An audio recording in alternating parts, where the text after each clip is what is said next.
আসসালামু আলাইকুম। আপনারা সবাই কেমন আছেন? আশা করছি আপনারা ভালো আছেন। আপনাদের সকলের দোয়া এবং আল্লাহর রহমতে আমিও ভালো আছি। আজকে আমি আপনাদের সাথে শেয়ার করব একটি অত্যন্ত মজাদার রেসিপি। সেটি হচ্ছে ক্যারামেলাইজড সুজির রেসিপি। ক্যারামেলাইজড সুজিটি খেতে অত্যন্ত মজাদার হয়। ক্যারামেলাইজ সুজি বানানোর জন্য প্রথমে 1 কাপ সুজি নিয়ে নেব এবং একটি কড়াই চুলায় বসিয়ে তাতে 3 থেকে 4 চামচ ঘি এবং সামান্য পরিমাণ সয়াবিন তেল দিব। আপনারা চাইলে এই রেসিপিটা শুধু ঘি দিয়েও করতে পারেন। তারপর যখন দেখবেন তেলটা গরম হয়ে গেছে তখন তাতে 1 কাপ সুজি দিয়ে খুব ভালোভাবে নাড়াচাড়া করতে হবে। নাড়াচাড়া করা এই রেসিপিতে অত্যন্ত ইম্পর্টেন্ট, কারণ যদি ভালোভাবে নাড়াচাড়া না করা হয় তবে ভাজাটা সুন্দর হবে না, তার উপর জ্বলে যাওয়ারও একটা সম্ভাবনা রয়েছে। সুজি যখন খুব ভালোভাবে ভাজা হয়ে যাবে তখন তাতে 1/2 কাপের চেয়ে একটু বেশি চিনি দিয়ে দেবেন। চিনি দিয়ে খুব ভালোভাবে নাড়াচাড়া করে এটাকে ক্যারামেলাইজড করে ফেলবেন। চিনিটা যখন ক্যারামেলাইজড হয়ে যাবে তখন তাতে 2 কাপ পানি দিয়ে দেবেন। 2 কাপ পানি দেওয়ার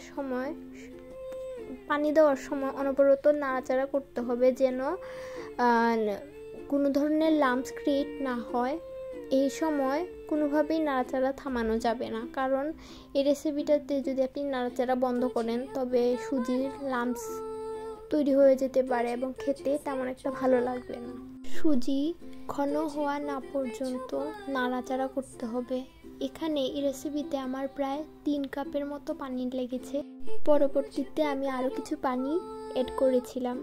এই রেসিপিতে দুধ অ্যাড করার প্রয়োজন হয় না, তবে আপনারা চাইলে দুধ অ্যাড করতে পারেন। যেহেতু বাচ্চারা খাবে তাই আমি 2 চামচের মতো গুঁড়ো দুধ দিয়েছিলাম, কিন্তু এই রেসিপিটিতে গুঁড়ো দুধ না দিলেই খেতে মজা বেশি লাগে।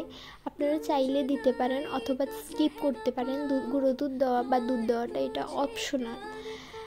এখানে আমি গুঁড়ো দুধ দিয়ে খুব ভালোভাবে মিশিয়ে নিয়েছিলাম যাতে কোনো ধরনের লাম্পস ক্রিয়েট না হয়, এবং এ পর্যায়ে এসে আমার সুজির যে হালুয়া সেটা খুব ভালোভাবে হয়ে গেছে। এই সুজির হালুয়াটাকে যেহেতু ক্যারামেলাইজড করে তৈরি করা হয় তাই আমি এটাকে ক্যারামেলাইজড সুজির হালুয়া বলে থাকি। আরও অনেকভাবেই সুজির হালুয়া করা যায়, তবে এভাবেও করে দেখতে পারেন। আশা করছি আপনাদেরও ভালো লাগবে। তবে এই রেসিপিটা একটু সময় সাপেক্ষ এবং প্রচুর নাড়াচাড়া করতে হয়, কারণ নাড়াচাড়ার উপর না থাকলে হয়তো পুড়ে যাবে, নয়তো লাম্পস ক্রিয়েট হয়ে যাবে। এটাই একটা সমস্যা। তাছাড়া এই রেসিপিটা তৈরি করা অনেক সহজ এবং এই রেসিপিটা খেতেও অনেক মজা হয়। আশা করছি আপনাদের কাছে রেসিপিটি ভালো লাগবে। ভালো লাগলে ফেসবুক থেকে দেখে থাকলে লাইক, ফলো, শেয়ার দিবেন এবং ইউটিউব থেকে দেখে থাকলে সাবস্ক্রাইব করবেন। আল্লাহ হাফিজ।